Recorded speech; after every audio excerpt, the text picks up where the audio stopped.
بكم. نشر الشيخ عبد الله بن زايد آل نهيان وزير الخارجية الإماراتي عبر حسابه بتويتر تغريدات الرئيس الأمريكي دونالد ترامب أمس بشأن مقاطعة الدول العربية لقطر، والتي اعتبرها ترامب بداية النهاية لرعب الإرهاب، بعد أن أشارت كل الأدلة إلى تورط قطر بدعم الجماعات المتطرفة. وهي التغريدات التي أعاد نشرها أيضاً وزير الإمارات للشؤون الخارجية الدكتور أنور قرقاش عبر حسابه الرسمي بتويتر.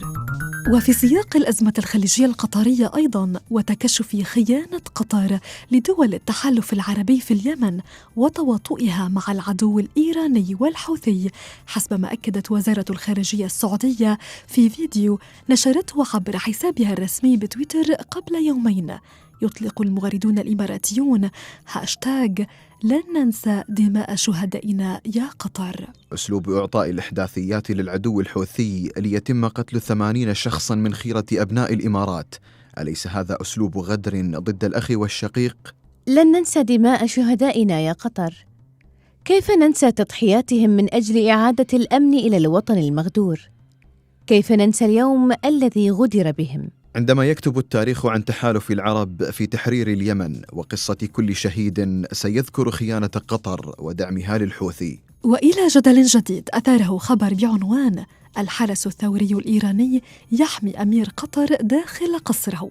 أطلق المغردون على خلفيته هاشتاغ استنكار بعنوان الحرس الثوري الإيراني بقطر كان بين الأنشط حول العالم صباح اليوم.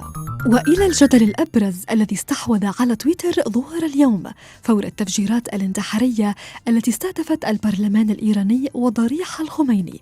ففي الوقت الذي اعتبر البعض أن إيران بدأت تحترق بنار الإرهاب الذي تصدره للعالم، رجح كثيرون أن تلك التفجيرات ليست سوى مسرحية إيرانية خبيثة، خاصة بعد أن أعلن داعش تبني التفجيرات، لينشط الهاشتاغ القديم إيران الداعم الأول للإرهاب.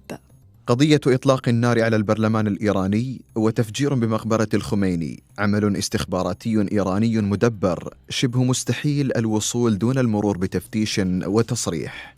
هجوم طهران واستهداف البرلمان الإيراني في هذا التوقيت يفضح النظام الإيراني المتهم بدعم الإرهاب، والهدف إظهار أن إيران مستهدفة وضحية. بعد 5 سنوات من أعمال إيران الإرهابية، لأول مرة داعش يتبنى عملية تفجير البرلمان المؤمن بحراسة إيرانية جيدة، فكيف تسلل 3 مهاجمين؟ هل ممكن للأفعى أن تلدغ نفسها؟ نعم، ودليل الهجمات الإرهابية في إيران.